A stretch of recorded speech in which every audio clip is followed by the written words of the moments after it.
Kitty, oh kitty, sometimes you're lazy and sometimes you're not so lazy, but mostly you're lazy.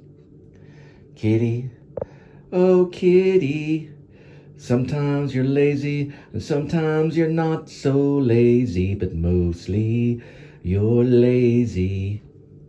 Kitty, oh kitty, sometimes you're lazy and sometimes you're not so lazy, but mostly you're lazy. Kitty, oh kitty, sometimes you're lazy and sometimes you're not so lazy, but you're lazy. Kitty, oh kitty, sometimes you're lazy and sometimes you're not so lazy. Oh kitty, you're lazy. Kitty, you're lazy. Sometimes you're lazy and sometimes you're not so lazy. Kitty, you're lazy. Kitty, you're lazy.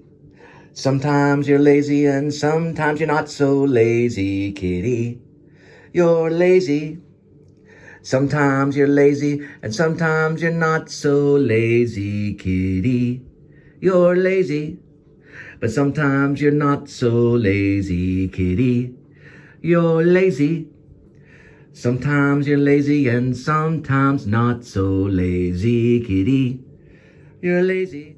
And kitty, you're lazy. Sometimes you're lazy and not so lazy. Kitty, you're lazy.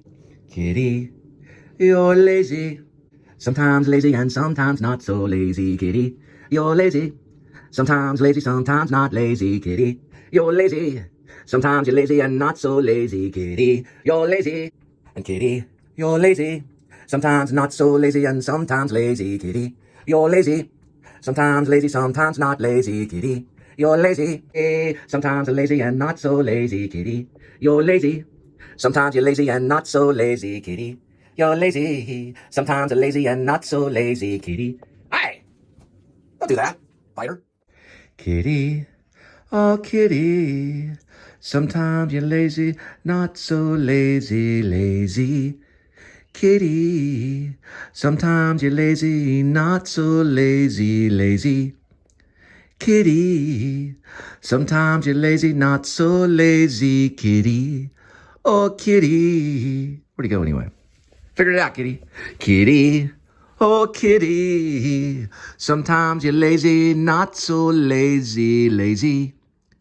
Kitty, sometimes you're lazy, not so lazy. Kitty, oh kitty, sometimes you're lazy, not so lazy, lazy.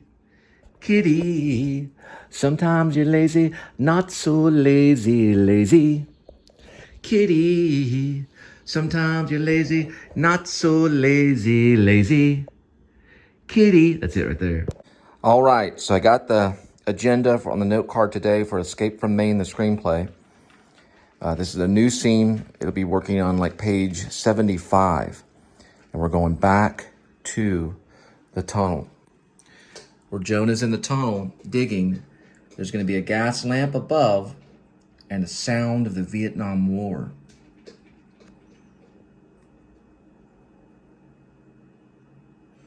And that's what the note card represents right there. I'll be working on the tunnel again. Remember, Jonah's digging a tunnel from the neighbors on West Broadway. I think Stephen King lives in, it's like 47 West Broadway. So this would be the neighbor's house. He's digging under the ground because he's going to dig into Stephen King's basement. In this sequence, he's deeper in the tunnel. Gas lamps are above. The sounds of the Vietnam War. All right, kitty. We're going to head on out. We'll see you a little bit later.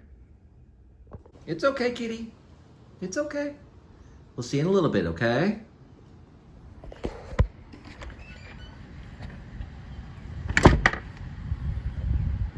All right, we're 175,166 miles on the speedometer.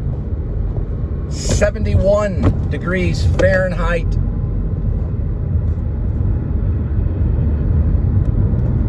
April 22, 2023, and welcome to the Please Subscribe show.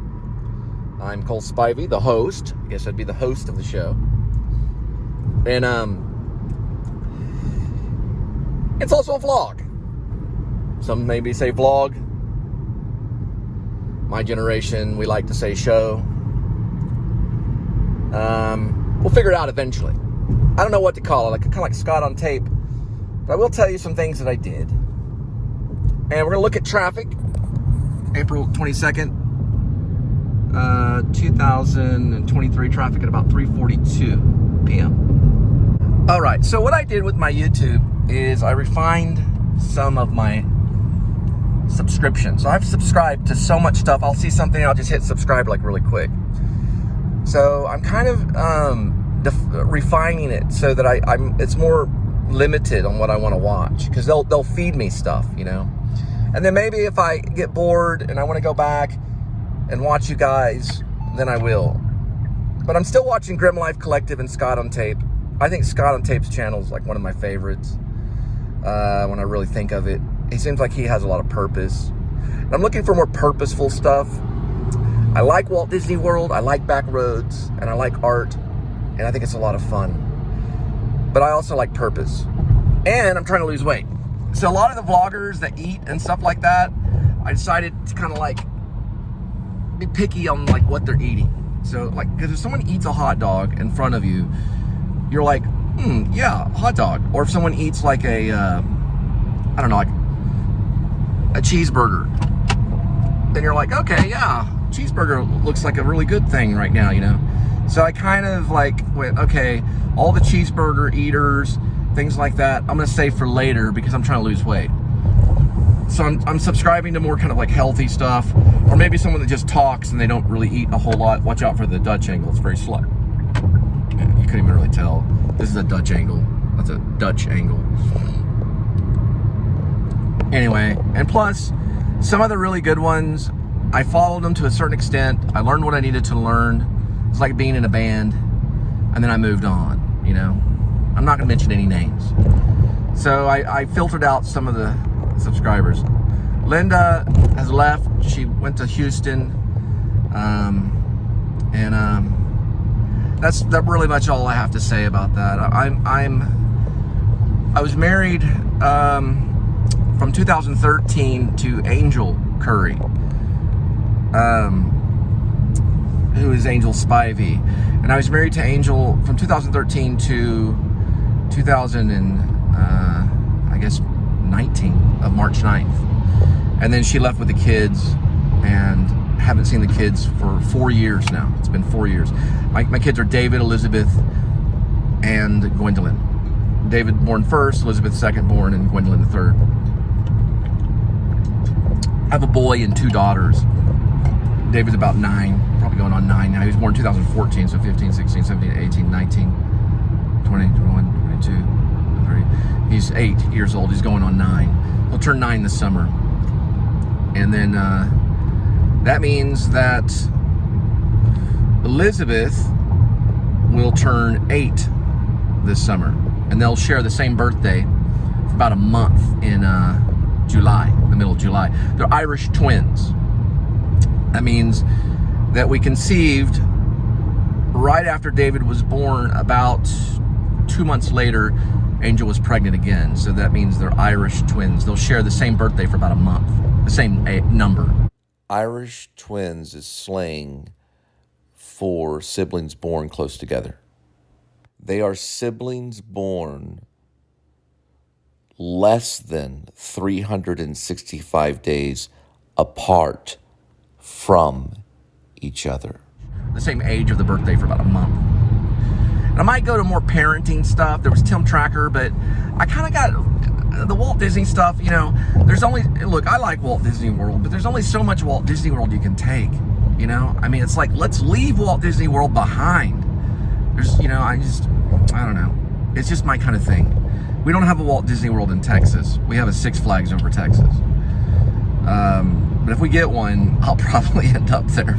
I don't think we're going to. It's only Florida and California But we do have a lot of fun things. We got small towns, and Texas Chainsaw Massacre was filmed here. I don't know why. Toby Hooper filmed it here.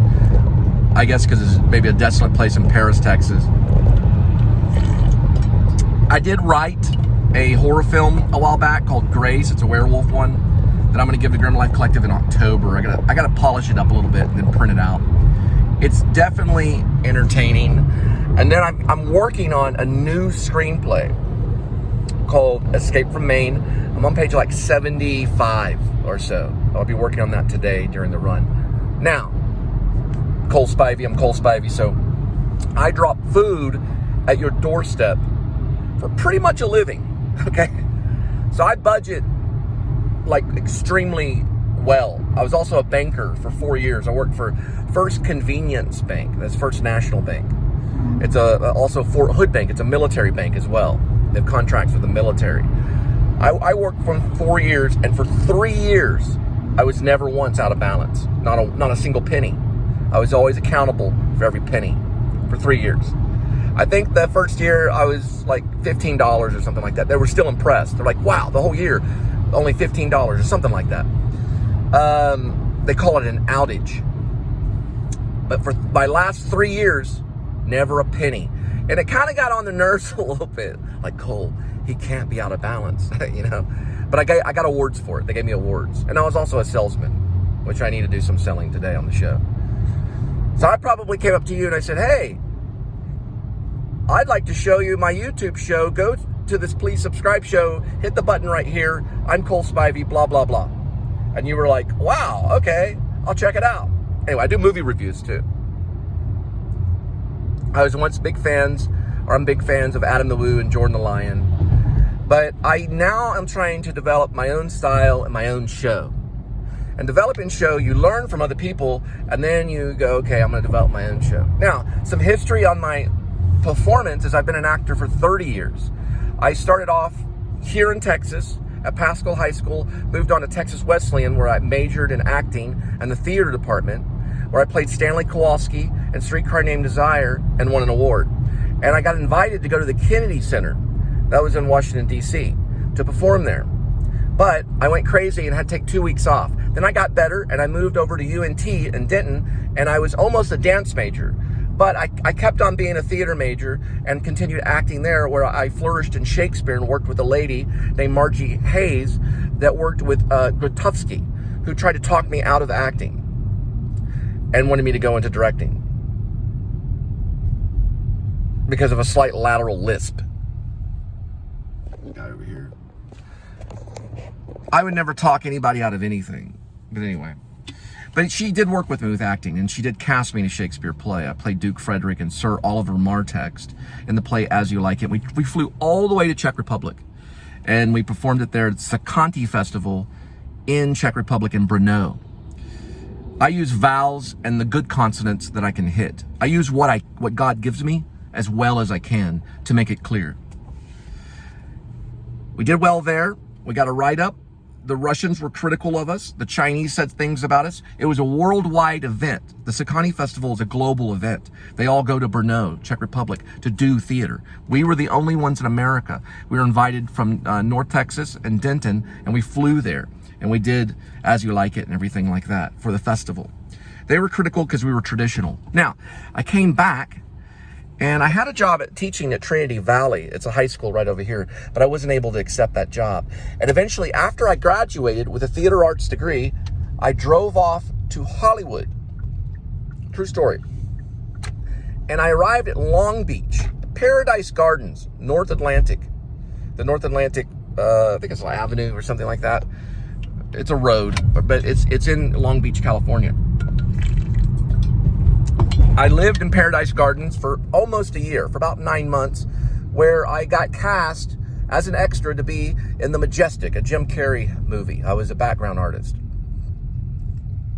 I got to stand side by side with Jim Carrey in a scene, but it was more like they were getting ready for scenes and stuff. And they said I looked too much like him or something, so they moved me somewhere else in the auditorium because we did inside stuff.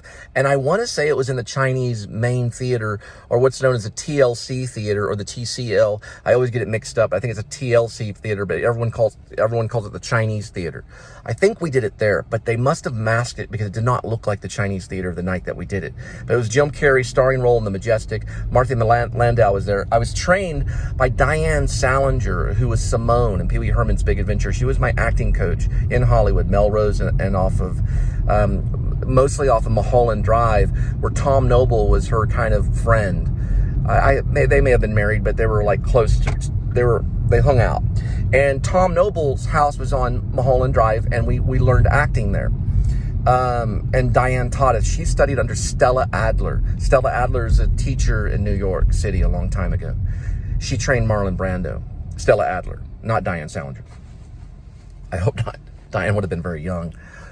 Marlon, get over there. I went to Hollywood also to get Marlon Brando and to put him in a movie called Oscillate Wildly. I'd written the movie while I was there, and I was looking for him, but I couldn't find him anywhere. And Diane said that he was very strange and that he would lay under the kitchen sink and look at ants. True story. You're over there. That's right. Okay. I'm getting focused on the green. The green's the money. Green. Okay. Looking at the green. Okay. So Diane trained me, and then I said, Diane, look, man, I've got this. I didn't say man, but I said, Diane, future Katharine Hepburn, hopefully. Diane, I said, listen, I got an opportunity to go to this place called the New School University, Actor Studio Drama School, but I have to audition for it. And it's a chance to go to New York and study with the Actor Studio people and to check out Broadway. And she goes, Cole, don't go. They'll starve you. Don't go to New York. And I said, well, listen, I want you to help me. I have to audition. The first time I auditioned, which this is true, the first time I did audition, I didn't get accepted. That was from Denton. I said, now that I'm in Hollywood, can you help me? And she said, okay, I'll do my best, but don't go. They'll starve you. And they're, okay. So Sam Kinison, the actor is like, oh, no, ah! Sam Kinison had a girlfriend. Sam Kinison also died in a horrible car accident. Well, his girlfriend decided to help me, as well as Diane Salinger. She even paid Diane Salinger, I think, $200 for the classes of that month, to take Desire Under the Elms, which I believe was Diane Salinger's idea, and to do a scene from it where I played Eben. Some people call him Eben, but I played Eben, the lead role in it. And Sam Kinison plays the stepmom in it. I'm sorry. Sorry. Sam Kinison was already dead. I'm sorry. Sam Kinison's girlfriend played the stepmom. This is a true story. I know it sounds crazy. Fact check it. But Sam Kinison's girlfriend played the stepmom, and we did a scene. We worked on the scene. Now, after all this happened, I'd gotten in trouble because I was working as a telemarketer from my apartment for a thing called the Police and Sheriff Support Fund. Don't work for them. And it was a scam thing that was going off a backstage, and I worked for them. And I think I took a check from a funeral home, but I never cashed it. I never had time to cash it. It was like a $200 check. And then this guy calls me on the phone, and he wants to meet me at a place called the Acapulco Lounge. And I'm supposed to meet him there to talk about the Police and Sheriff Support Fund annual, because I was working as a salesman for this annual where we get your business card. We'd put it in the annual and sell it. It was a guy out of Los Angeles that was doing it. It was a telemarketing job. So I said, yeah, I'll meet you eventually, but I'm really busy because I was auditioning. And I had a little window of time. Got a hold of him one afternoon. I think it was in the evening. He said, yeah, I'm at the Acapulco Lounge. So I met him there, and it turned out it was an undercover cop. And when I left the lounge, what he did was he said, well, listen, I want to buy annual space in the Police and Sheriff Support Fund magazine that you're selling. And I said, well, I don't sell it, but I sell the ad space. We actually have a department in LA where they print it. And I had been to the guy's office, and he had printed these annuals. And he said, well, I want to buy some space in that. And I said, okay. I said, well, we take check only. And he didn't say anything after that. So I went to the Acapulco Lounge, which they have tore down in Long Beach. It's off like 1st Street. and he was behind the bar. And I walked in, and I said, I'm with the police and sheriff support fund. And he said, well, let's talk over here. So he moved everything over to the table. This is highly illegal. These guys are going to jail. And when I moved over the table, he said, listen, I want the annual space. I can give you $500. I said, take check only. And he said, well, I only have cash. I said, I'll turn it into a cashier's check and give it to my manager then. He gave me the $500. I pocketed it. I walked out of the Acapulco Lounge, and there was a guard dog outside, a German Shepherd, and a guy with a police vest. So they arrested me. I spent 17 hours in jail overnight, and I had to see a judge. And they were going for higher charges, but they got it lowered to a misdemeanor. And I spent 28 days hard labor beside the road, basically chopping down ice plants for 28 days. I had to do volunteer work, chopping ice plants along the roads of California. Now, as I was doing that, I was still going to acting class. And I was still memorizing the lines for Desire Under the Elms. I told Diane about all of it, every single thing, the whole truth. So we finally get a chance for the audition. This was my second time to audition for the Actor Studio. And I basically finished up my 28 days. I ate like protein bars and things like that. I finished that up. And finally, after I finished it, me and Sam Kinnison's girlfriend auditioned at the Actor Studio West in front of James Lipton for the second time. It was my second time. The first time I did it in Denton with a guy named Johnny Whitworth, which is the brother, Danny Whitworth, which is the brother of Johnny Whitworth. Johnny Whitworth is a movie star out there. His brother's Danny Whitworth. Danny and I auditioned the first time. We did a scene from a play called Bent. After that, we didn't get in, I didn't. And then the second time, I'm doing Desire of the Elms in Hollywood. And like Diana taught me this thing where you picture a person's face, and I saw my sister's face in the scene, and I had like a reaction that was like surprised me. And I think Lipton saw that. He kind of laughed at it because he saw that the craft was working, and he accepted me. So he didn't accept me like right on the spot. He sent me a letter. He said, you're welcome to come to the Actor Studio, for the Actor Studio Drama School. And it was like changed my life. And that's what I wanted to do. So I dropped everything, and I was dating a professor lady. She was a lady of the English department, like Caltech. I dropped everything and decided to fly off to New York, where I trained with the Actor Studio for 1 year. And this is before Bradley Cooper became famous. Bradley Cooper was actually getting ready to graduate when I was arriving there. And then I started training with the Actor Studio Drama School. I did that for 1 year. Now, September 11th happened.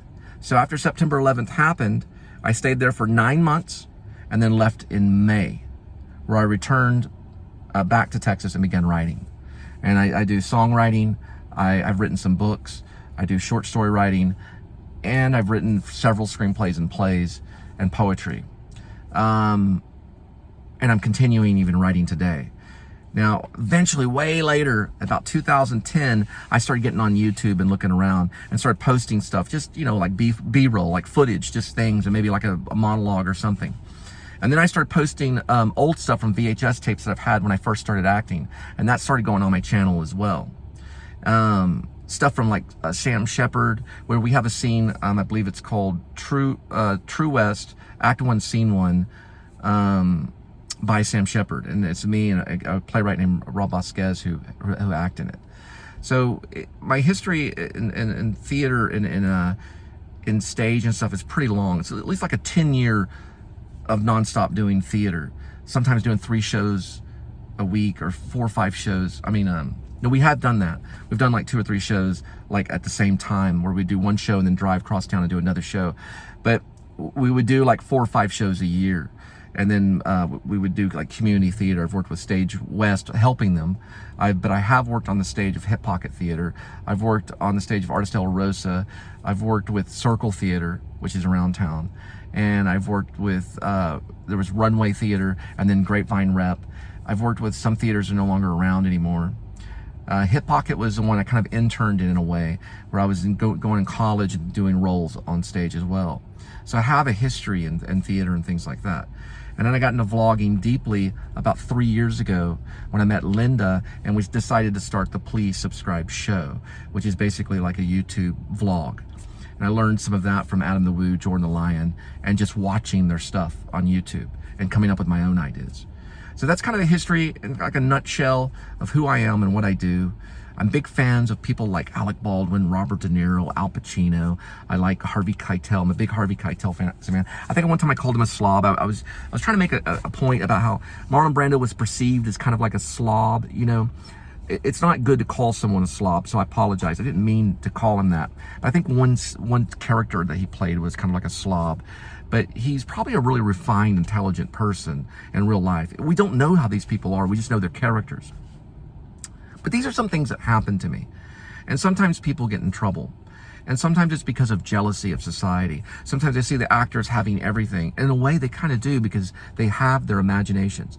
Now, two other things I want to say is I did work with Johnny Simons and doing mime. And I did work with a northern actor in mime, where he's a mime, Greg Goldston, who worked with Marcel Marceau. So I have these connections with teachers that go all the way globally, from Marlon Brando, because the Actor Studio was tied with Marlon Brando, to Marcel Marceau, who was tied to Paris, France, who was also an actor. Marcel Marceau was an actor first, and he also was a teacher, and then he got into doing his own theater, a new type of theater known as mime. So I also do mime, but not a whole lot. I do have some on the channel, a Cain and Abel mime. Now, I'm also a believer, and I do have to say this because I do believe Jesus Christ is the Lord and Messiah. And that kind of just like wipes it all clean, and it comes down to one thing. And it simplifies it, and then you become persecuted. But that's part of it too. So I have switched. There's a time in my life I've been an atheist. So I have lost my faith and hope. But I choose not to, because in the end, you're on your knees begging for God to help you. So ultimately, I will say that I am a born-again Christian. And I choose to be that. But anyway, I'm going to go get some salad, and y'all have a good day.